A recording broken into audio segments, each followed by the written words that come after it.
She was sweeping the ranch yard when the boy said her name wrong. A dry wind dragged dust across the yard and the broom stopped in her hand. She did not notice the silence until it became heavy enough to feel wrong.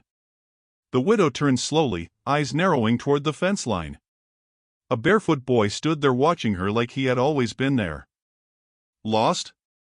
she called out. He shook his head once and stepped forward without fear. "Then why are you here?" she asked. "Because you forgot me." Her grip tightened on the broom as if it could hold her steady. "You used to say my name." "I don't know you." "You did." The words hit her harder than any movement he could have made. She took a step back and the dust moved like something alive beneath her feet. "You changed it." "Not me." "Stop saying that." Her voice cracked even though she tried to keep it sharp. He moved closer, slow and certain, like distance meant nothing. She raised the broom slightly without thinking. "Don't come closer," she said. "I already did." The air around them felt tighter as if the land itself was listening. Something in her chest tightened and she could not explain why his face felt familiar. "You said my name first." Her breath stopped as the broom slipped slightly in her hand. Behind them the ranch remained silent except for the creak of old wood and a distant horse shifting in its pen. She looked at him again and this time she did not see a stranger standing in her yard. He simply waited as if he had all the time in the world. "What did you say?" "My name." The wind dropped suddenly and the silence became unbearable between them. She took another step back as if the ground itself had shifted. "You used to laugh when you said it," he added quietly. "I never had you," she said, but it sounded less certain now. "You left me." The words hung in the air like something that could not be taken back. Her eyes flickered and for the first time fear replaced anger completely. "I came back because you finally looked away," he said.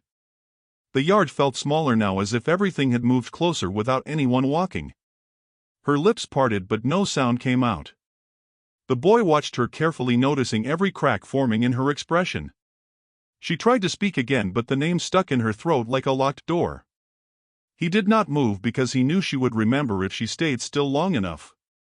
The ranch behind them seemed to hold its breath waiting for something to break open fully. "Say it," the boy said softly. "I can't," she whispered. The silence after her words felt heavier than everything that came before it. The boy finally lowered his gaze but did not leave. It was not forgiveness, it was waiting. She stood in the yard unable to move while the boy waited for a truth she had buried long ago, and the wind slowly returned as if the land itself refused to forget what had just been spoken between them, and everything changed now forever. She stepped forward and grabbed the boy by the shoulder before she even understood why her body moved. The touch was sharp, almost defensive, like she was trying to prove he was real and not something rising out of her past. His skin was warm under her grip. He did not pull away. The widow's breathing was uneven as she stared at him closer, searching for something she could name. "Who are you?" she asked again, but her voice was weaker now. The boy looked up at her calmly. "You already know," he said. "I don't," she snapped immediately, but it came out too fast to be true. The wind moved across the yard again and dust circled their feet like it remembered them. The boy's eyes did not leave her face. "You used to say it different," he said quietly. "Say what?" she asked, her grip tightening without meaning to. "My name," he answered.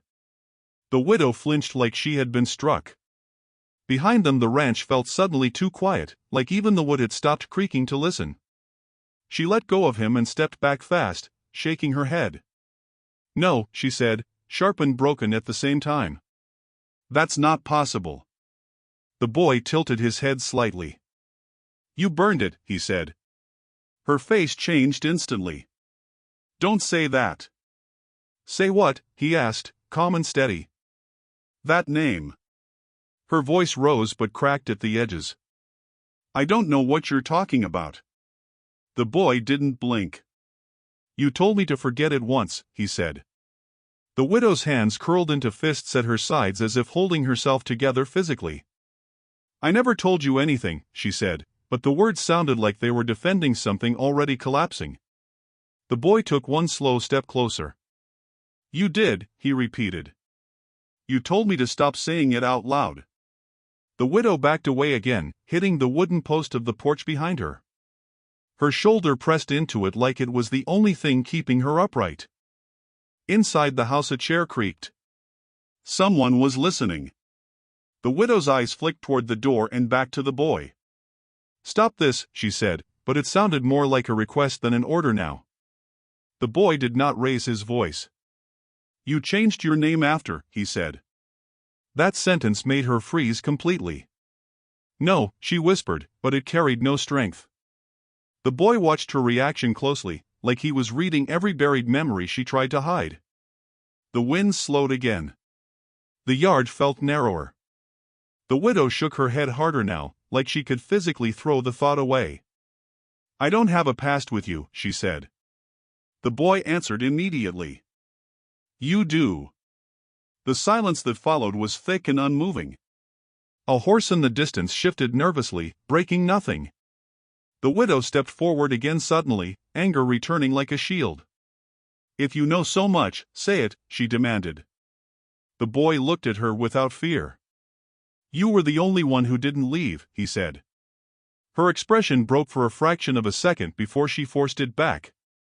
That's not true, she said quickly. It is, he replied. You stayed when the others ran. The widow's voice dropped.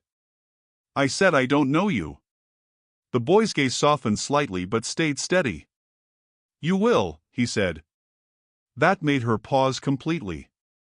Behind them the ranch felt heavier again, like the ground had shifted under a memory that refused to stay buried. The widow's hands trembled now as she tried to steady her breathing. The boy stood still waiting for her to connect what she was refusing to see, and the name she had buried in silence began to rise again between them whether she wanted it or not. The sheriff arrived without announcing himself, boots cutting through the dirt like he already owned the ground. The widow did not notice him at first. She was still facing the boy, still stuck in whatever crack had opened inside her. The boy turned first. The sheriff stopped a few steps away and looked at him before looking at her. His eyes lingered too long on the boy's face, like something about it pulled a memory he didn't want. What is this? He asked finally, voice low and controlled. The widow didn't answer right away. The boy answered instead. I'm here for her. The sheriff's jaw tightened slightly. You don't come here for anyone, he said. The boy didn't move. I already did, he replied.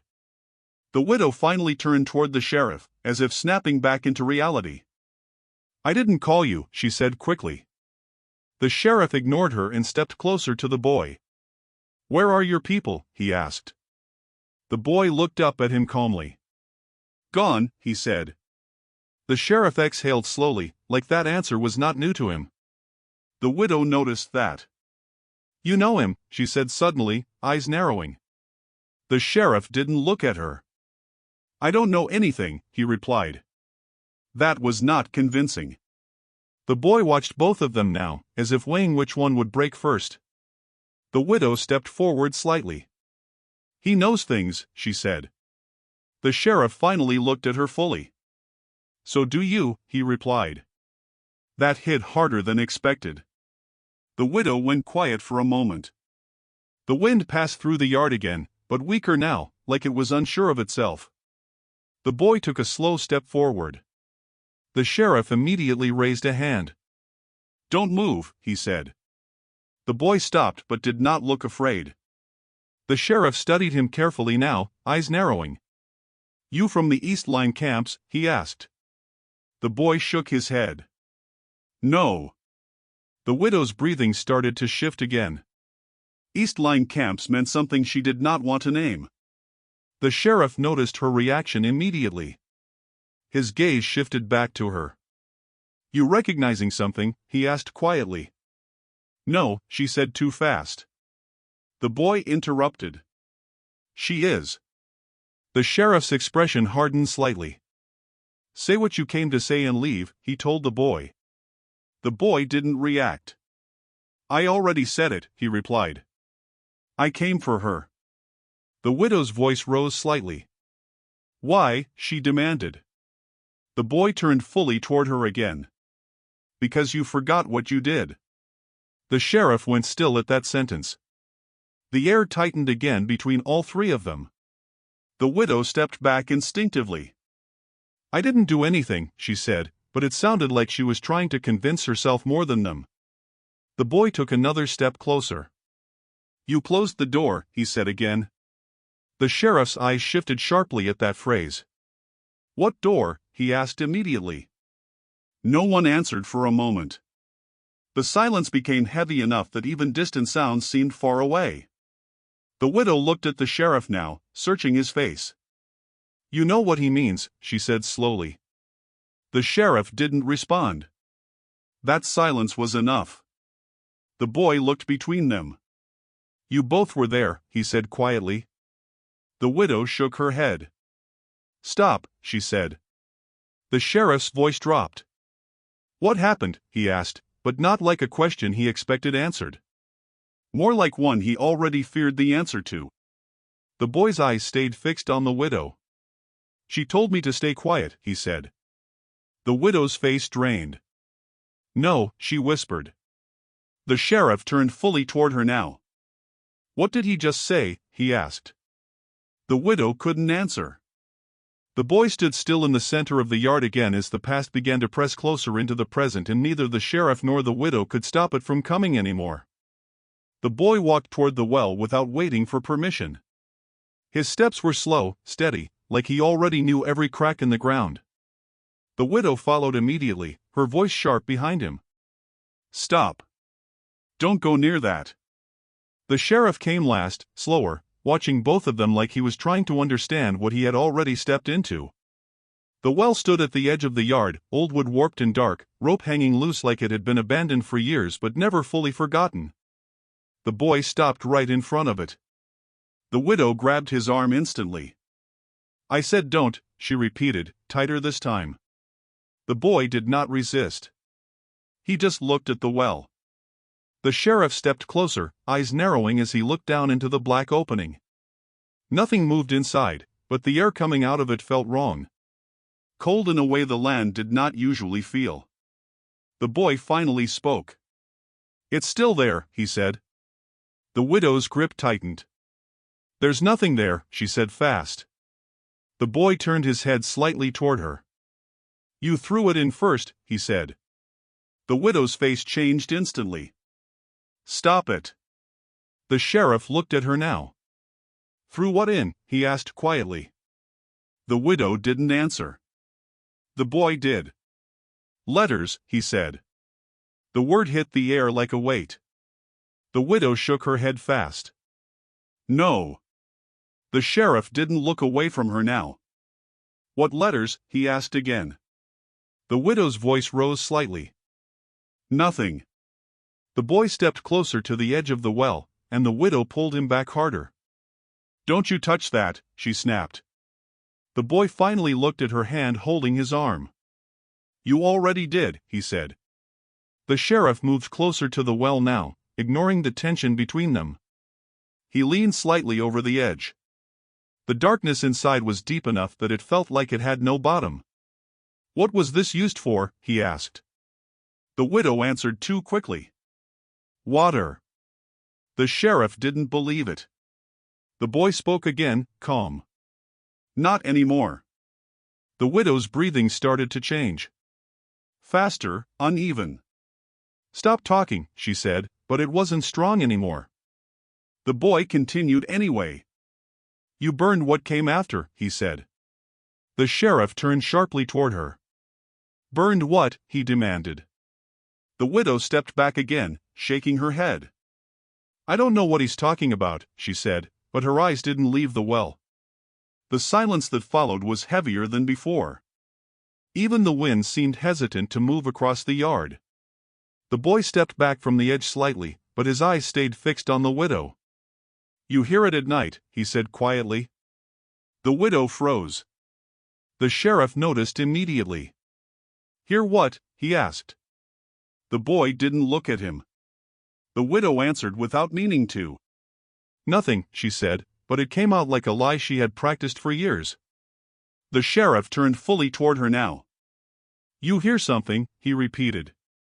The widow shook her head again, but weaker this time. The boy's voice stayed steady. It calls your name, he said. That broke something in the air. The widow stepped back again, almost stumbling. The sheriff watched her closely now, realizing she wasn't denying the boy anymore, she was fighting something inside herself. The well sat behind them like a mouth waiting to speak, and none of them could tell anymore if it was memory or something still alive down there. The widow grabbed the boy by the arm and pulled him hard toward the house. This time there was no hesitation in her movement, only urgency and fear mixed together. The boy did not resist, but he did not rush either, letting her drag him like he was already past being controlled by force. The sheriff followed behind them, slower now, watching the widow more than the boy. The ranch felt different as they moved back toward the house, like the air itself had thickened. The wooden porch creaked under their steps as the widow pushed the boy inside first. The door slammed behind them, cutting off the yard, the well, and the open sky. Inside, the house was dim and heavy, with dust hanging in the light coming through cracked shutters. The widow stood in front of the door for a moment, breathing hard, as if she had just outrun something she could not see. The boy stood in the middle of the room, calm again, watching her carefully. The sheriff's shadow appeared through the window, not entering yet. The widow turned sharply toward the boy. "Say it again," she demanded. The boy tilted his head slightly. "Say what?" he asked. The widow stepped closer. "What you said outside." The boy didn't hesitate. "You already know," he said. The widow shook her head immediately. "No, I don't." The boy looked at her longer now, like he was waiting for her to stop pretending. "That night," he said quietly. The widow froze instantly. The sheriff's shadow outside the window shifted closer. The widow's voice dropped. "Stop." The boy didn't stop. "You didn't scream," he said. The widow's face tightened. "I did," she said fast. The boy shook his head. "Not loud enough," he replied. The room felt smaller with every word. The widow stepped back until she hit the table behind her. A glass trembled but did not fall. The sheriff moved slightly outside, listening. The widow shook her head again, harder this time. "You're lying," she said, but it lacked force. The boy's voice stayed calm. "I was there," he said. The widow's breath caught. "No," she whispered. The boy stepped forward slightly. "You told me to stay behind the barrels," he said. The widow covered her mouth briefly, like she could physically stop the words from landing. The sheriff's face appeared clearer through the window now, tense and focused. The widow's voice broke.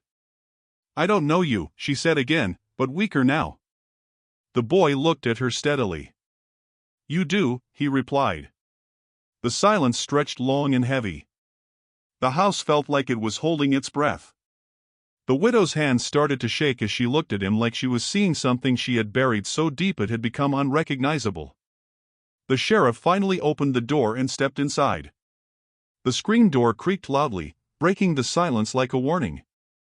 He looked between them, immediately sensing the shift in the room. "What is going on in here?" he asked. The widow didn't answer. The boy didn't look at him. The sheriff stepped further inside. The widow turned toward him suddenly. "He knows things," she said quickly. The sheriff narrowed his eyes. "What things?" he asked. The boy finally spoke. "The truth," he said. The sheriff exhaled slowly, frustration rising. "Truth doesn't walk into houses," he said. The boy turned slightly toward him. "It does when it was buried," he replied. The sheriff went still. The widow looked at him now, searching his face like she was realizing something she had avoided for years. The tension in the room tightened again, and whatever had been hidden under silence began to rise again between all three of them, refusing to stay buried any longer. The sheriff shut the door behind him slowly, like he was sealing something in instead of keeping something out. The sound of it echoed through the small house and then faded into an uneasy silence. The widow stood near the table, still shaking slightly, her eyes locked on the boy like she was afraid he would speak again and finish breaking her. The boy stayed in the center of the room, calm and unmoving, as if the house belonged to him more than anyone else. The sheriff took off his hat and held it in his hands without putting it down. His voice came out lower than before. "This ends now." The widow laughed once, sharp and broken. "Nothing about this is ending," she said. The boy tilted his head slightly at that. The sheriff looked at him carefully, then back at her. "You need to explain what he is talking about," he said. The widow shook her head immediately. "I don't know him," she said again, but the words felt weaker this time. The boy stepped forward slowly, cutting through the space between them. "I'm not new," he said quietly. The sheriff frowned. "What does that mean?" he asked. The boy didn't look at him. "It means I came back," he said. The widow's breath caught again. "No," she whispered, but it sounded like she was trying to deny something already standing in front of her. The sheriff turned toward her quickly. "Came back from where?" he demanded. The widow didn't answer. The boy did. "I never left," he said. That sentence made the room shift again. The sheriff's eyes narrowed. "That's impossible," he said. The boy looked at him directly now. "Not for you," he replied. The widow stepped back slightly, her hand gripping the edge of the table for support. The sheriff noticed her reaction immediately and turned fully toward her. "What did you do?" he asked her. The widow shook her head fast. "Nothing," she said, but it came out too quickly. The boy's voice stayed calm. "You closed the door," he said again. The sheriff looked between them. "What door?" he asked sharply. No one answered. The silence stretched, heavy and suffocating. The boy's eyes stayed fixed on the widow. "You told me to stay quiet," he said. The widow's lips parted but no sound came out. The sheriff's voice lowered. "Stay quiet for what?" he asked. The boy didn't look at him. "For them," he said. The widow's breathing became uneven again. The sheriff stepped closer to her now. "What happened that night?" he asked again, slower this time. The widow shook her head. "I don't remember," she said, but it sounded like a lie she had repeated too long. The boy took another step forward. "You do," he said. The sheriff turned back to him. "Then tell me," he said. The boy looked at both of them now. "You were there," he said to the sheriff. The sheriff stiffened slightly but didn't respond. The widow whispered, "No," under her breath. The boy continued. "You both were there," he said. The room felt like it was shrinking again. The sheriff looked at the widow, his expression tightening as if he was trying to connect something he had avoided for years. The widow's eyes finally broke away, unable to hold his gaze. The boy stood between them like a piece of history, refusing to stay silent anymore. The sheriff slowly realized this was not just about the widow or the boy anymore, but something both of them had tried to bury in different ways, and now it was standing in the middle of the room breathing again. The widow backed away until her shoulder hit the wall, like the house itself had pushed her there. Her breathing was uneven now, sharp and shallow, as if the air had turned too heavy to take in. The sheriff stood between her and the boy, but he wasn't really blocking anything anymore. The boy had already filled the room in a way that couldn't be stopped by position. He stood still, watching both of them like he was waiting for one of them to finally stop lying. The sheriff's voice dropped lower. "I want the truth," he said. The widow shook her head quickly. "There is no truth," she said. The boy looked at her and answered quietly. "There is, you just stopped saying it." The sheriff turned slightly toward the boy. "Start from the beginning," he said. The boy nodded once.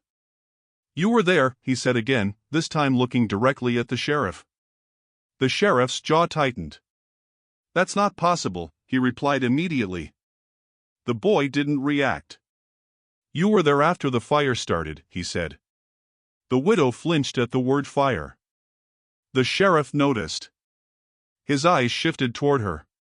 The widow whispered, "No," but it sounded weaker than before. The boy stepped forward slowly. "You both came back when it was already burning," he said. The sheriff went still. The widow's hand rose slightly but didn't reach anything. The boy continued, calm and steady. You didn't go in first. You waited. The sheriff's voice tightened. What are you saying? He asked. The boy finally looked at him directly. I'm saying you heard it too, he replied. That line hit harder than anything before. The sheriff didn't respond. The widow shook her head again, faster now. Stop, she said, but her voice cracked. The boy turned slightly toward her. You said stay quiet, he repeated. The widow covered her mouth again, but it didn't stop the memory from pushing through her face.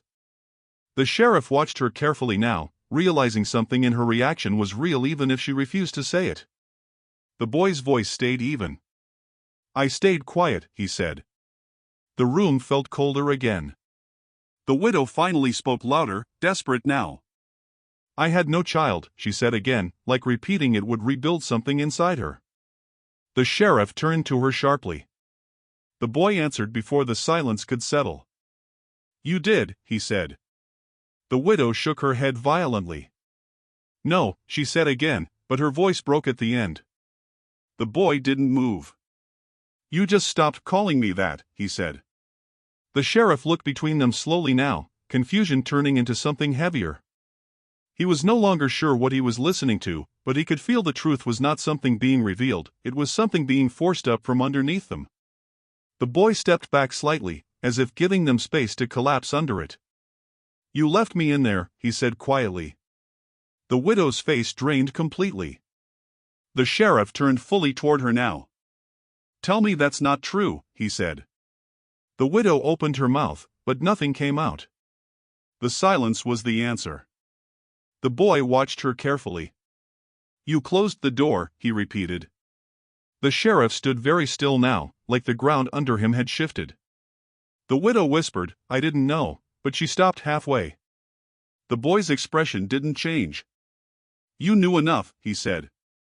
The house felt like it had no air left in it. The sheriff slowly realized this wasn't about asking anymore. It was about remembering something all of them had tried to survive by forgetting, and now there was nowhere left for it to stay hidden. The sheriff finally moved first, stepping closer to the widow instead of the boy. His voice dropped lower, controlled but sharp. Tell me what he's talking about. The widow didn't look at him. Her eyes stayed locked on the boy like she was afraid he would disappear if she blinked. I don't know, she said again, but it sounded empty now. The boy shook his head slowly. You do, he said. The sheriff turned slightly toward him. Then make it make sense, he said. The boy looked at both of them, calm as ever. It was already burning when you came back, he said again. The widow's hand gripped the edge of the table so hard her knuckles went white. The sheriff's expression tightened. Came back from where? He asked. The boy didn't answer directly. From running, he said. The widow finally spoke louder, breaking. Stop saying that. The boy stepped forward slightly. You ran first, he said. The sheriff turned back to her instantly. Is that true? He asked. The widow shook her head fast. No, she said, too fast again. The boy's eyes stayed fixed on her. You left me behind barrels, he said quietly. The room went still again. The sheriff looked at her face carefully now, reading every reaction she couldn't control. The widow whispered, No, I didn't. The boy didn't raise his voice. You told me to stay quiet, he said again. The sheriff's voice dropped. Quiet for what? He asked. The boy answered simply. For them. The widow stepped back again, shaking now. I don't know you, she said, but it was weaker than before. The boy's voice stayed steady. You used to call me by my name, he said. The sheriff turned toward her. What is his name? He asked. The widow didn't answer. The silence was louder than anything said so far. The boy took another slow step forward. You stopped saying it after the fire, he said. The widow shook her head harder. No, she whispered. The sheriff stepped closer to her now. Why would you stop saying his name? He asked. The widow finally looked at him, eyes wet but angry. Because there was no one left to say it to, she said. The boy didn't react, but the air shifted again. The sheriff frowned slightly. That doesn't make sense, he said. The boy answered him. It does if you didn't look, he said. The widow turned away sharply, like she couldn't stand facing either of them anymore. The sheriff studied her back now, realizing she wasn't just hiding a memory, she was actively resisting it. The boy's voice softened slightly. I stayed quiet, he said again. The widow closed her eyes tightly. The sheriff spoke slowly. Quiet where? He asked. The boy looked toward the floor for a moment. Behind the door, he said. The widow's breath caught immediately. The sheriff noticed that reaction instantly. Behind what door? He asked. The boy looked back at her now instead of answering. The widow shook her head again, but slower this time, like she was losing strength to keep denying it. The sheriff's voice hardened. Tell me, he said.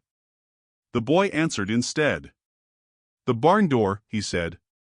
The widow made a small sound like she was trying to stop herself from remembering. The sheriff turned fully toward her now. You locked him somewhere, he asked.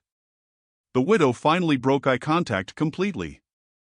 I didn't know, she whispered. The boy's voice stayed calm. You knew enough, he said again. The sheriff stood very still now, understanding that whatever truth was coming up had been buried so deep it had shaped all of them without permission, and now it was no longer buried at all. The widow stood with her back against the wall, like the room itself had forced her there again. Her breathing was uneven, and her hands wouldn't stop shaking no matter how tightly she clenched them. The sheriff didn't move closer anymore. He just watched her now, like something inside him had shifted from authority to doubt. The boy stood in the center of the room, calm, patient, like he had already waited too long for this moment. The widow finally whispered, I don't remember. The boy shook his head slowly. You do, he said. The sheriff spoke quietly, then say it. The widow looked at him sharply, then away again. There's nothing to say, she said, but it cracked halfway through. The boy stepped forward slightly. You left me, he said. The widow shook her head fast. No, she said again, but weaker now. The boy didn't blink. You left me behind the barn door. The sheriff's expression tightened immediately. Barn door, he repeated. The widow covered her mouth for a second like she could physically hold the memory back. The boy's voice stayed steady. You told me not to move. The widow's eyes filled now, but she refused to let the tears fall. I didn't have a child, she said again, desperate. The sheriff turned toward her slowly. Stop saying that, he said. The boy looked at her carefully. You did, he said. You just stopped calling me that. The widow finally broke her silence, her voice rising but unstable.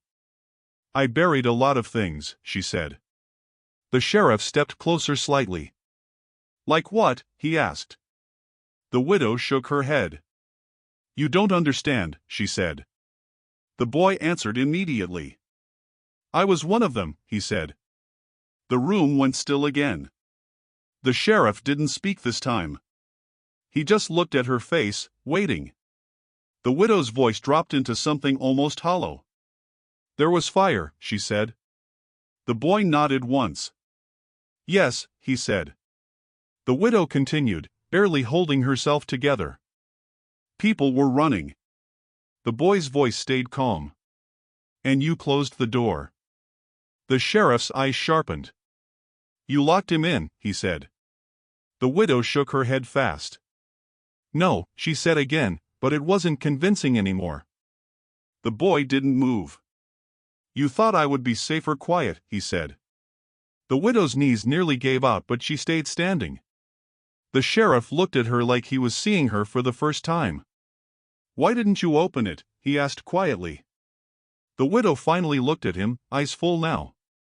Because they were outside, she said. The boy's expression didn't change. And I was inside, he said. The silence after that was heavier than anything before it. The sheriff turned slightly away, like he needed space just to think. The widow slid down the wall a little, not fully collapsing but no longer standing tall. The boy took one slow step forward. "I stayed quiet like you told me," he said. The widow whispered, "I didn't mean," but stopped. The boy finished it for her. "You meant survive." The sheriff looked between them, finally realizing this wasn't a story of strangers or ghosts, but something that had been living under silence for years. The boy stood there still, not angry, not loud, just present, and that presence alone was heavier than any accusation in the room. The house felt smaller now, like the W. Alls had leaned in and refused to move back. The widow was still against the wall, but she wasn't fighting it anymore. Her eyes stayed open, fixed somewhere between the boy and nothing at all. The sheriff stood a few steps away, silent now, like words had stopped working for him. The boy remained in the center of the room, steady, watching both of them like he was waiting for the final piece to fall into place. The widow finally whispered, "It wasn't supposed to happen like that." The boy shook his head slowly. "It always happens like that," he said. The sheriff looked at him, then at her. "What exactly are you saying happened?" he asked. The boy answered before she could. "They came," he said. The widow closed her eyes tightly for a second, like the word itself hurt. The sheriff stepped forward slightly. "Who came?" he asked. The boy didn't look at him. "The ones you didn't stop," he said. The sheriff went still. The widow's voice broke through, low and uneven. "You weren't supposed to be there," she said to the boy. The boy finally looked at her fully. "I was already there," he replied. The sheriff's jaw tightened. "Start from the beginning," he said again, quieter this time. The boy nodded once. "The barn was full," he said. The widow's breath caught. "Stop," she whispered. The boy didn't stop. "People were hiding," he continued. "You told me to stay quiet." The sheriff looked at her sharply now. "You told him that," he said. The widow didn't answer. The boy's voice stayed even. "You said if I made noise, they would find us faster," he said. The widow's hand pressed against her mouth again, shaking. The sheriff stepped closer to her now. "Find who?" he asked. The boy answered. "Everyone," he said. The air in the room tightened again. The widow's eyes were wet now but still trapped inside years of silence. "It was chaos," she whispered. The boy nodded. "Yes," he said. "And you closed the door anyway." The sheriff looked at her face carefully, like he was trying to separate truth from survival. "Why would you do that?" he asked. The widow shook her head. "I didn't have a choice," she said. The boy stepped forward slightly. "You always had a choice," he said. The widow's voice rose, breaking again. "You don't understand what was outside," she said. The boy replied quietly. "I understand what was inside." That sentence made the sheriff go completely still. The widow slid down the wall a little more, no longer resisting gravity or memory. The boy's voice stayed steady. "You saved yourself first," he said. The widow whispered, "No," but it was too late for denial now. The sheriff turned slightly away, running a hand over his mouth, thinking hard. "And the fire," he said slowly, "that came after?" The boy nodded. "After the door stayed closed," he said. The widow finally looked at him again, fully broken now, not arguing anymore. "I thought you were gone," she said. The boy answered without anger. "You stopped looking," he said. The room fell into a deep silence again, but this time it wasn't waiting for truth. It was absorbing it. The sheriff finally understood that the land outside, the well, the barn, the silence itself, all of it was not separate from what happened here. It was all one memory the widow had tried to divide into pieces so she could live with it. The boy stood in the center of it all, not as a stranger, but as the part of the story that never stopped breathing even when everything else was buried. The rancher is no longer walking ahead of them. He is standing still, like the land itself has finally decided where he belongs. The boy and girl don't move away from him now. They stay close, not touching, but not leaving either. The air feels different again, quieter, like something has already ended even if no one said it out loud. The rancher looks down at his hands slowly, as if expecting them to feel unfamiliar again, but they don't. "It's all there," he says quietly. The boy answers immediately, "It always was." The girl adds softly, "You just stopped listening to it." The rancher nods once, but it's not agreement. It's acceptance of pressure he can't push away anymore. "If I remember everything," he says slowly, "there's no version of me that survives it." The boy looks at him without blinking. "There's no version of you that didn't already do it." Silence follows. The rancher exhales, long and uneven. "Then what do you want from me now?" he asks. The boy answers, "Don't disappear again." The girl steps slightly closer. "Not even inside your own head." The rancher looks at both of them, and something in his expression finally stops resisting. Not relief. Not peace. Just truth settling where denial used to live. "I was afraid," he says quietly. The boy nods once.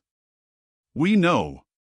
The rancher continues, voice lower, "I tried to make it smaller in my mind. I tried to turn it into something I could survive." The girl responds softly, "You turned us into something you could bury." That lands without anger. Just fact. The rancher closes his eyes briefly. When he opens them, he looks tired in a way that goes deeper than exhaustion. "I don't know how to fix what I did," he admits. The boy steps closer. "You don't fix it," he says. "You stay inside it." The rancher breathes in sharply. "That sounds like punishment." The girl shakes her head slightly. "It's honesty." A long silence settles again. The wind moves once, then stops. The rancher looks toward the ground where everything started, where fence, rope, badge, and ash all seem to overlap in memory now. "If I stay," he says slowly, "what happens to you?" The boy answers instantly. "We stop waiting for you to leave." The girl adds, "We stop becoming something you run from." The rancher swallows hard. "And what am I to you now?" he asks. The boy looks at him for a long moment. "Not innocent," he says. The girl finishes it softly, "But not gone either." The rancher nods again, slower this time. Something in him has stopped fighting, not because it won, but because it finally understood it was never going to. "I remember it all now," he says quietly. No one asks him to repeat it. The silence accepts it instead. The boy stands beside him now, not behind him. The girl does the same. The rancher looks at both of them and says, almost gently, "I'm sorry doesn't reach it." The boy replies, "We know." The girl adds, "But staying does." The rancher exhales one last time, long and steady, like something heavy finally being set down without escape. He looks at them, not as ghosts, not as accusations, but as something he can no longer separate from himself. "Then I'll stay," he says. Not as promise. As consequence. And for the first time since the beginning of everything, none of them move away from that moment, because there is nowhere left to run inside it. The sheriff finally moved again, but slowly, like each step cost him something. He walked past the boy, not stopping him, and stood closer to the widow. His voice came out lower than before. "This can't be the whole truth," he said. The widow didn't look at him. The boy answered instead. "It is." The sheriff turned his head slightly toward him. "Then why now?" he asked. The boy didn't hesitate. Because she started remembering. The widow flinched at that word. Remembering. Like it wasn't something she controlled anymore. The sheriff looked back at her. "What else is there?" he asked quietly. The widow shook her head. "Nothing," she said, but it was empty now. The boy stepped forward one pace. "There's what you buried after," he said. The sheriff's jaw tightened. "After the fire," he said. The boy nodded once. "After the fire didn't stop what you thought it would," he said. The widow's hands trembled in her lap where she had slid down the wall. The sheriff crouched slightly, trying to meet her eye level. "Tell me," he said. The widow finally looked at him, but her eyes were distant. "We were all running," she said. The boy interrupted softly. "Not all," he corrected. The widow closed her eyes again, like she was trying to shut it out completely. The sheriff's voice sharpened slightly. "Who didn't run?" he asked. Silence followed. The boy answered. "The ones you locked out," he said. The widow shook her head again, faster now. "Stop," she whispered. The boy stepped closer to her, but not threatening. "Just present." "You said stay inside," he reminded her. The widow's voice cracked. "I was trying to protect you," she said. The boy looked at her for a long moment. "From what?" he asked. The widow couldn't answer immediately. The sheriff watched her carefully now, realizing the answer mattered more than anything else he had heard. The widow finally whispered, "From them." The boy nodded slightly. "And you let them take everything else," he said. The sheriff stood up slowly again, tension tightening in his shoulders. "Everything else meaning what?" he asked. The boy turned his head slightly toward him. "Everyone else," he said. The room felt colder again. The sheriff looked between them. "You're saying there were more," he said. The boy didn't answer directly. "There were sounds after the door closed," he said instead. The widow shook her head weakly. "No," she said. The boy continued anyway. "You heard them," he said. The widow covered her ears for a second, but it didn't block anything. The sheriff looked at her reaction and understood that denial wasn't protection anymore. It was collapse. The boy stepped back again, returning to the center of the room like he was done pushing and only waiting now. "You didn't save anyone," he said quietly. The widow finally broke eye contact completely, staring at the floor now. The sheriff looked at her for a long moment, then spoke carefully. "So what are you?" he asked the boy. The boy looked at him directly. "What you left behind," he said. The silence that followed was not empty. It was full of everything they had been avoiding since the first word was spoken. The sheriff slowly realized this wasn't about a confession anymore. It was about something returning to a place that never acknowledged it was still owed. The widow stayed on the floor, silent, while the boy stood between them like a living reminder that some things don't stay buried just because everyone agrees to stop talking about them. Alls had leaned in and refused to move back. The widow was still against the wall, but she wasn't fighting it anymore. Her eyes stayed open, fixed somewhere between the boy and nothing at all. The sheriff stood a few steps away, silent now, like words had stopped working for him. The boy remained in the center of the room, steady, watching both of them like he was waiting for the final piece to fall into place. The widow finally whispered, "It wasn't supposed to happen like that." The boy shook his head slowly. "It always happens like that," he said. The sheriff looked at him, then at her. "What exactly are you saying happened?" he asked. The boy answered before she could. "They came," he said. The widow closed her eyes tightly for a second, like the word itself hurt. The sheriff stepped forward slightly. "Who came?" he asked. The boy didn't look at him. "The ones you didn't stop," he said. The sheriff went still. The widow's voice broke through, low and uneven. "You weren't supposed to be there," she said to the boy. The boy finally looked at her fully. "I was already there," he replied. The sheriff's jaw tightened. "Start from the beginning," he said again, quieter this time. The boy nodded once. "The barn was full," he said. The widow's breath caught. "Stop," she whispered. The boy didn't stop. "People were hiding," he continued. "You told me to stay quiet." The sheriff looked at her sharply now. "You told him that," he said. The widow didn't answer. The boy's voice stayed even. "You said if I made noise, they would find us faster," he said. The widow's hand pressed against her mouth again, shaking. The sheriff stepped closer to her now. "Find who?" he asked. The boy answered. "Everyone," he said. The air in the room tightened again. The widow's eyes were wet now but still trapped inside years of silence. "It was chaos," she whispered. The boy nodded. Yes, he said. And you closed the door anyway. The sheriff looked at her face carefully, like he was trying to separate truth from survival. Why would you do that? He asked. The widow shook her head. I didn't have a choice, she said. The boy stepped forward slightly. You always had a choice, he said. The widow's voice rose, breaking again. You don't understand what was outside, she said. The boy replied quietly. I understand what was inside. That sentence made the sheriff go completely still. The widow slid down the wall a little more, no longer resisting gravity or memory. The boy's voice stayed steady. You saved yourself first, he said. The widow whispered, no, but it was too late for denial now. The sheriff turned slightly away, running a hand over his mouth, thinking hard. And the fire, he said slowly, that came after? The boy nodded. After the door stayed closed, he said. The widow finally looked at him again, fully broken now, not arguing anymore.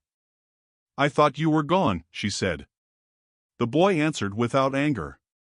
You stopped looking, he said. The room fell into a deep silence again, but this time it wasn't waiting for truth. It was absorbing it. The sheriff finally understood that the land outside, the well, the barn, the silence itself, all of it was not separate from what happened here. It was all one memory the widow had tried to divide into pieces so she could live with it. The boy stood in the center of it all, not as a stranger, but as the part of the story that never stopped breathing even when everything else was buried. The rancher is no longer walking ahead of them. He is standing still, like the land itself has finally decided where he belongs. The boy and girl don't move away from him now. They stay close, not touching, but not leaving either. The air feels different again, quieter, like something has already ended even if no one said it out loud. The rancher looks down at his hands slowly, as if expecting them to feel unfamiliar again, but they don't. It's all there, he says quietly. The boy answers immediately, it always was. The girl adds softly, you just stopped listening to it. The rancher nods once, but it's not agreement. It's acceptance of pressure he can't push away anymore. If I remember everything, he says slowly, there's no version of me that survives it. The boy looks at him without blinking. There's no version of you that didn't already do it. Silence follows. The rancher exhales, long and uneven. Then what do you want from me now, he asks. The boy answers, don't disappear again. The girl steps slightly closer. Not even inside your own head. The rancher looks at both of them, and something in his expression finally stops resisting. Not relief. Not peace. Just truth settling where denial used to live. I was afraid, he says quietly. The boy nods once. We know. The rancher continues, voice lower, I tried to make it smaller in my mind. I tried to turn it into something I could survive. The girl responds softly, you turned us into something you could bury. That lands without anger. Just fact. The rancher closes his eyes briefly. When he opens them, he looks tired in a way that goes deeper than exhaustion. I don't know how to fix what I did, he admits. The boy steps closer. You don't fix it, he says. You stay inside it. The rancher breathes in sharply. That sounds like punishment. The girl shakes her head slightly. It's honesty. A long silence settles again. The wind moves once, then stops. The rancher looks toward the ground where everything started, where fence, rope, badge, and ash all seem to overlap in memory now. If I stay, he says slowly, what happens to you? The boy answers instantly. We stop waiting for you to leave.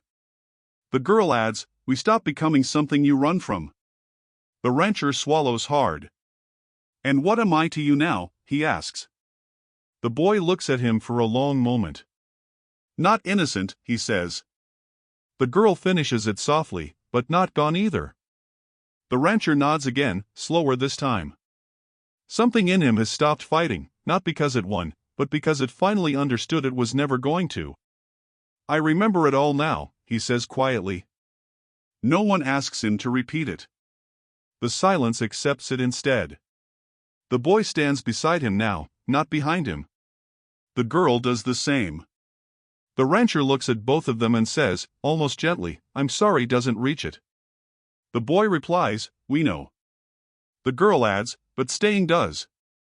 The rancher exhales one last time, long and steady, like something heavy finally being set down without escape. He looks at them, not as ghosts, not as accusations, but as something he can no longer separate from himself. "Then I'll stay," he says. Not as promise. As consequence. And for the first time since the beginning of everything, none of them move away from that moment, because there is nowhere left to run inside it.